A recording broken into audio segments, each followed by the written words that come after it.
आपको मैं मजेदार नौटंकियों से रूबरू करा दूं दोस्त। राष्ट्रपति भवन से इंडिया गेट तक जाने वाली सड़क का नाम पहले किंग्स वे हुआ करता था, उसको राजपथ कर दिया। राजपथ एक हिंदी का शब्द है, लेकिन मोदी जी ने इसको कर्तव्य पथ नाम दे दिया है। अब नाम बदलने से क्या होता है पता नहीं मुझे, लेकिन आखिरकार मुझे यह बताओ कि रेस कोर्स का नाम बदल करके लोक कल्याण मार्ग तो कर दिया, भला कौन से लोक का कल्याण हो गया बता दो पहले मुझे। प्रधानमंत्री या फिर सरकार ने राजपथ का नाम कर्तव्य पथ रखने के पीछे कोई ऐसी दार्शनिक सोच नहीं है कि बहुत गहरी कोई सोच हो, ऐसा नहीं है। हो सकता है कि लोगों को ये बताया जा रहा है कि देखिए कर्तव्य पथ के जरिए ना सरकार चला रहे लोगों को संदेश दिया गया है कि वो अपने कर्तव्यों के प्रति जागरूक रहें। एक एक शब्द को ध्यान से सुनिए। भारत में नागरिक कर्तव्य अगर आप पढ़ेंगे, और नागरिक कर्तव्य ऐसे हैं जिसका पालन नहीं करने पर जेल हो सकती है। पता है कैसे कैसे? जैसे कि अगर कोई राष्ट्रीय प्रतीक है उसका असम्मान करके देखो तो आप जेल में जाओगे, पहला कर्तव्य है आपका। नागरिक ऐसा नहीं कर सकता है, जेल जाना पड़ेगा, कानून है।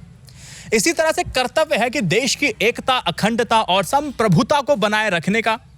अगर इसका पालन नहीं करोगे तो चलिए जेल के अंदर।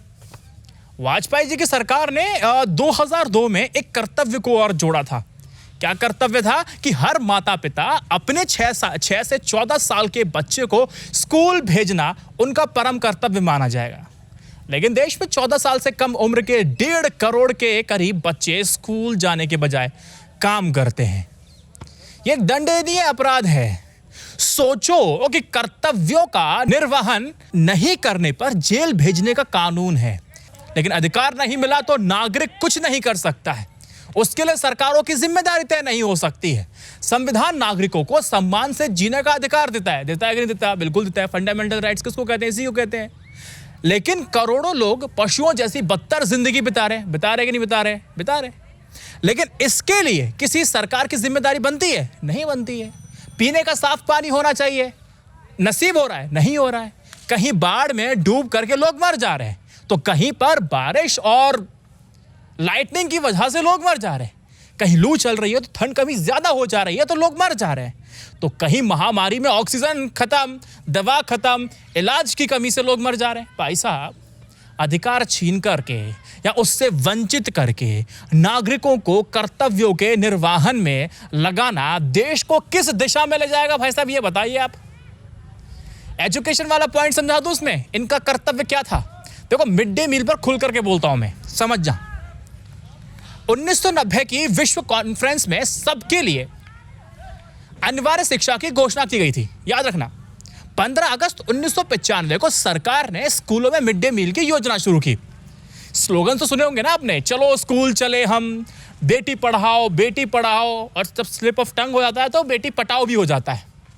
लेकिन खैर हम इन सब बातों में नहीं पढ़ेंगे। अवधारणा इसी दिशा में थी कि पढ़ाइए। 14 मार्च 2020 को दोपहर का भोजन योजना पर रोक लगा दी जाती है, मिड डे मील पर। यह उन बच्चों के लिए अधिक घातक था जो भोजन के लिए शिक्षा और स्कूल से जुड़े थे। हालांकि मध्याह्न भोजन योजना पर एक बार फिर अपने रास्ते पर चल पड़ा है। लेकिन दोस्त, मगर बरसों पहले जिन बच्चों को भोजन के जरिए शिक्षा से जोड़ने का काम हुआ था, उनमें से कितनों की वापसी हुई? ये पड़ताल का विषय बनता है नहीं बनता है? बताइए दोस्तों। बनता है। पड़ताल हुई? नहीं हुई। मिड डे मील शुरू करने की सोच यही तो थी कि बच्चा आए, स्कूल आए, उसका बेहतर विकास हो, अच्छा क्या है गलत क्या है इसकी समझ हो, और ज्यादा से ज्यादा बच्चे स्कूल के अंदर आ सके, मजदूरी ना करे। इसी उद्देश्य से मिड डे मील की योजना की शुरुआत होती है। कर्तव्य था इनका, इसमें कोई दो राय नहीं है कि यह योजना बच्चों के स्कूल तक लाने में सफल रही, बिल्कुल रही। मगर हकीकत क्या है? हकीकत यह है कि जितने आंकड़े गिनाए जाते हैं ना, सफलता उतनी नहीं मिलती है।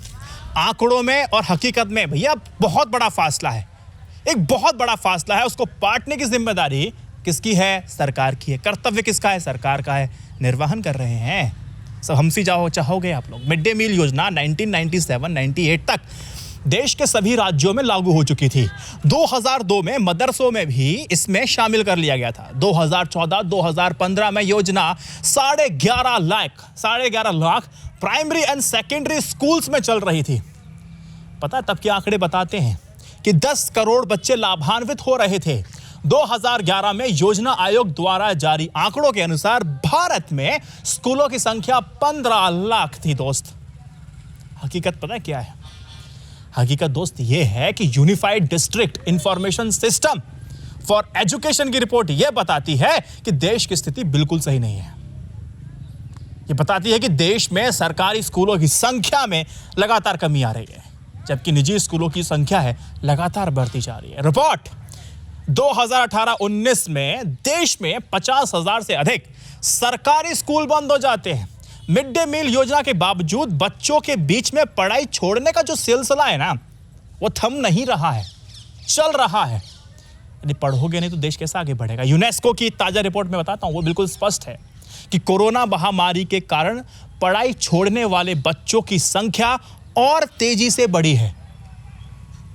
और यह हाल तब है जब हमें पता है कि शिक्षा एक वह नींव है जहां से भारत का निर्माण शुरू होता है। कर्तव्य आपका, निर्वहन आपको करना है। और काम क्या कर रहे हैं आप? मिड डे मील योजना लगभग 3 दशक पुरानी है, फिर भी भारत भुखमरी के सूचकांक में, पैरामीटर में, इंडेक्स में अपना स्तर सुधारने में नाकामयाब रहा है। हम बातें चाहे कितनी भी बड़ी कर ले, हम भले ही कह दें कि हम ब्रिटेन से आगे आ चुके हैं, जिन्होंने हम पे शासन किया था मुझसे आगे आ चुके हैं, ऐसा ठीक है, पर कैपिटा इनकम भी तो देखो। 15,000 रुपए सिर्फ, कितना कमा रहे हैं हम लोग। शिक्षा की बात करते हैं लेकिन शिक्षक नहीं होते हैं, सरकारी पदों की बात करते हैं लेकिन पद पे कभी नियुक्तियां होती नहीं हैं। परीक्षाएं करा तो आप देते हो, एग्जाम करा तो आप देते हो, लेकिन जब एग्जाम कैंसिल हो जाता है आप लोगों की नाकामियों की वजह से, तो पैसा रिफंड भी तो नहीं मिलता है। एडजस्ट कराते हो, नहीं कराते हो। सारा कर्तव्य आप पब्लिक से साइकोलॉजिकली बता दिए, भैया आपका कर्तव्य ये है, हम मान रहे हमारा कर्तव्य है, लेकिन साहब जब आपका कर्तव्य निभाने के लिए होता है, तो जब आप अपने कर्तव्य पर नहीं चलते हैं, तो देश की जनता से भी अगर वही प्रयास आप करेंगे कि वो ये समझे कि आपके भी कर्तव्य हैं और आप ही को कर्तव्य निभाने होंगे, अपनी तरफ से सरकार कुछ नहीं करेगी, ये तो फेयर गेम है ही नहीं। जनता अपना कर्तव्य निभा रही है। नाम बदलने से दिशाएं नहीं बदल जाती हैं। आप बोलो कि भैया हमने किंग्सवे से राजपथ से हमने कर्तव्य पथ रख दिया तो मानसिक गुलामी हट गई। अरे हम शिक्षा जो ले रहे हैं मैकॉले की ले रहे हैं, अंग्रेजी में पढ़ रहे हैं। अगर आपके लॉजिक के हिसाब से, मुझे पता नहीं कि बेचारा आप ब्यूरोक्रेसी को क्यों बदनाम कर रहे हो। अब ज्यादा मैं बोलूंगा समस्या हो जाएंगी। इस वीडियो को 3 व्हाट्सएप ग्रुप में शेयर करना, अगर सहमत हो तो एक पॉइंट से भी मेरे साथ एक लगातार कमेंट सेक्शन में बोलते रहिएगा। जय Hind, Vande Mataram, stay updated, stay educated, सत्यमेव जयते। नमस्कार।